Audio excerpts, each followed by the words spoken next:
2024 group 1ல் கேட்ட ஒரு சம்மு பார்ப்போம். இந்த கொஸ்டின் பேப்பரோட மற்ற சம்ஸ் பார்க்கணுன்னா டிஸ்கிரிப்ஷன் பிளேலிஸ்ட் கொடுத்துருக்கேன், செக் பண்ணி பாருங்கள். சரி, ஓகே. நான் கேட்குறாங்க பார்ப்போம்.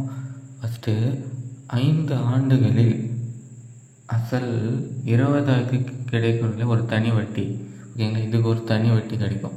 ஓகேங்களா, இதுக்கு 20,000க்கு ஒரு தனி வட்டி கிடைக்குது. அதுக்கு எதுக்கு சமம்னு பாருங்கள்.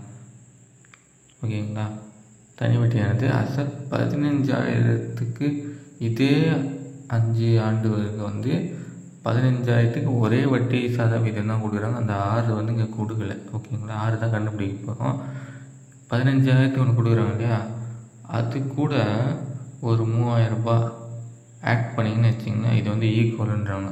20,000 ரூபாய்க்கு கொடுக்குறோம், 15,000 ரூபாய் கொடுக்குறோம் இல்லையா, அது கூட ஒரு 3,000 ஆட் பண்ணிக்க சொல்கிறாங்க. ஆட் பண்ணிங்கன்னா அது ரெண்டு சமமாக இருக்குன்றாங்க. அதான் ஓகேவா, அதுதான் இப்படி கொடுத்துருப்பாங்க. தனி வட்டியை விட 15,000 கிடையாது, தனி வட்டியை விட 3,000 அதிகம். அப்படின்னா இந்த எஸ்ஐ இந்த எஸ்ஐயோடைய 3,000 ரூபாய் ஆட் பண்ண ஈக்குவல். இப்போ என்ன பண்ணால் அந்த பிஎன்ஆர் அப்ளை பண்ணணும். எஸ்ஆர் ஓகேங்களா, இதுக்கு ஒரு பிஎன்ஆர் பை 100, இதுக்கு பிஎன்ஆர் பை 100. அதுதான் இங்கே எழுதியிருப்பேன் நான். ஓகேவா, இது ஆகும் 20,000 5 6, அதேமாரி 15,000 5 6, அப்புறம் கூட ப்ளஸ் 3,000 ஆட் பண்ணிக்கணும். கீழே 100, இந்த பக்கம் 100.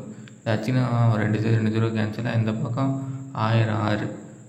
இதுக்கப்புறம் இங்கே வரும் 15 × 5 75 வரும். இங்கே 0 இருக்கு இல்லையா, அங்கே ஒரு 0 இருக்குது. 750 750 6, அப்புறம் இங்கே ஒரு 3,000. ஓகே, அடுத்தது கீழே பார்த்தீங்கன்னா இப்போ இது ரெண்டுத்துக்கு கழிச்சுன்னா ஆகும் 250 ஆகிடும். ஏதாவது இப்படிக்க கழிச்சு விட்டிங்கன்னா ஆகிடும் 250 6 = 3,000 வரும். ஒரு 0 ஆயிடுச்சுன்னா வரும் 25 6 = 300 இருக்கும். அப்படியே 5 டேபிளே அடிச்சிக்கலாம் நீங்கள். அப்படிலாம் என்ன பண்ணலாம், 25 எத்தனை 100 ரூபா நோட்டில் எத்தனை 25 இருக்குது? 25 ரூபா 4 சேர்ந்தால் தானே 100 ரூபா. அப்போ 100ல் 4 இருக்குது, 200ல் 8 இருக்குது, இப்போ 300ல் 12 25 இருக்கும் இல்லையா. அப்படியே மனக்கணக்கு பண்ணி கூட நம்ம போட்டுடலாம், இல்லை 5 டேபிள் அடிக்கலாம். அப்போ ஆன்சர் என்ன வரும்? ஆன்சர் 12. ஆன்சர் 12.